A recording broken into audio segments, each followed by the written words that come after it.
war, education, finance, science.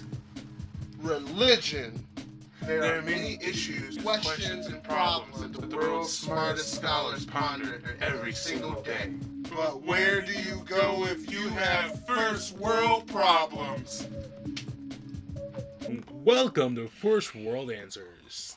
I'm Mike Goodfaster, and this guy here, who's getting his crazy on, is Keith Evans. Okay, let's go. Today's First World Problem. What is the Mount Rushmore of Extreme Championship Wrestling, ECW? For those who don't know, ECW was a wrestling company in the early to mid 90s that really got off the ground out of the East Coast. They were the Eastern Championship Wrestling to start. It was originally by Todd Gordon, and Paul Heyman eventually took it over. Paul Heyman, of wrestling fame right now. This was a small company, independent company, who rose from nothing to be a pay-per-view company, television, video games, action figures. It was the number 3 company at the time, behind WWE and WCW. Big time company. To be honest with you, my favorite wrestling company of all time. The characters were awesome. They had good atmosphere, good music. It was the little engine that could.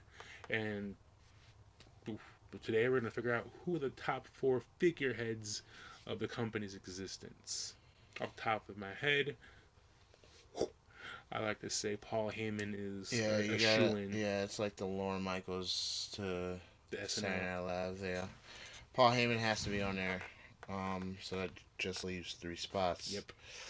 Triple threat. The triple threat was a staple in ECW, but no. I don't think any of them. Shane Douglas. Shane Douglas is on my list. Really? Shane Douglas, his promos and his championship reign was like the backbone for ECW for a while. Yeah, I mean, he was good, The franchise cut the fucking music, and that was good shit. Yeah. As a teenager watching that, it was pretty awesome. And he can actually wrestle. He's one of the few guys in the actual roster who can actually go in there and actually wrestle. Well, I wonder. Okay, the 2 people that I would have to immediately put on there are, and this is just not even me, even having to like them. Yeah, per se. that's fair enough. Taz is one. Ooh, I don't know. Because technically Taz was the Austin of ECW. Technically.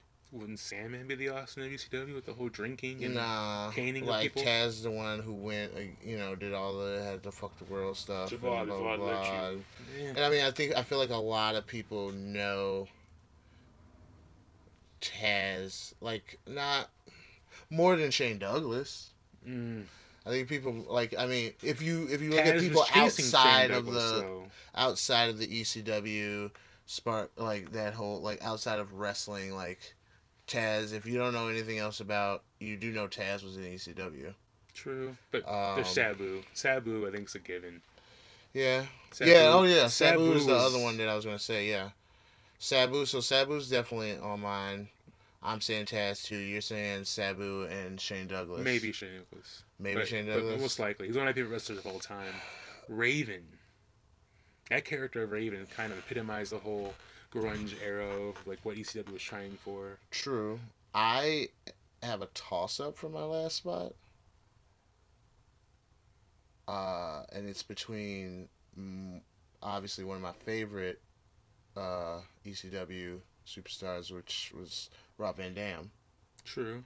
Are we going with just the best performers or what actually represented the company? I'm going with who I feel were the most popular ones there. Because we should, and I'm not a fan of his work, but Tommy Dreamer that's what's going to be my other, that was the tie between, because Tommy Dreamer and New Jack. New Jack's attitude was pretty extreme. Because I feel like also I can make an argument for just one of the positions being the Dudley Boys. Just give it Joe Gertner, though. Yeah, give it Joe Gertner. Well. Yeah, I feel like that's a possibility. This is a hard one. This is harder than I thought it'd be. It is hard. Raven, Douglas, I don't think it makes it pretty easy, but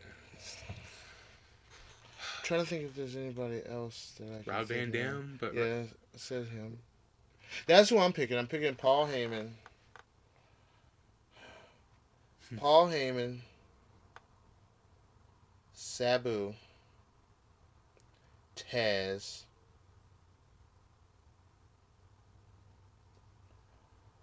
Rob Van Dam, with Tommy Dreamer being really close to replacing Rob Van Dam, maybe.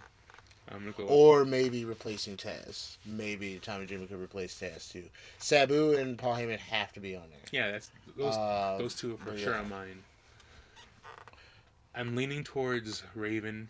Well, Raven for sure is on my list. Raven's character was before ECW like broke off into national TV stuff. Raven was pretty much carrying that company with all his awesome promos and just with the Ravens flock and everything. That was cool stuff. I forgot Elijah Burke. I forgot Mark Henry. Big Show. Matt Hardy. Matt Hardy, yes. Chavo Guerrero. He was a great champion. Who was the last? Punk. No. Morrison.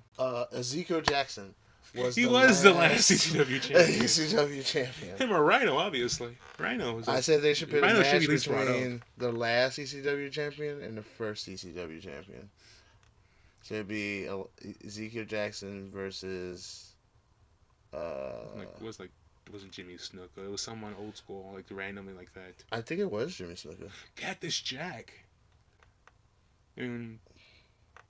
I don't think he's more Japanese. Yeah, he's more Japanese, and Mikey Whipwreck was pretty notable. Yeah, there's some people that are just worth noting. He was the, he was the underdog. Yeah. So I'm going with Paul Heyman, Sabu, Raven, and Shane Douglas. That's my Mount Rushmore at ECW. Okay. And I'm going with Paul Heyman, Sabu, Taz, and RVD. What do you think, America? What do you think, Paul Heyman?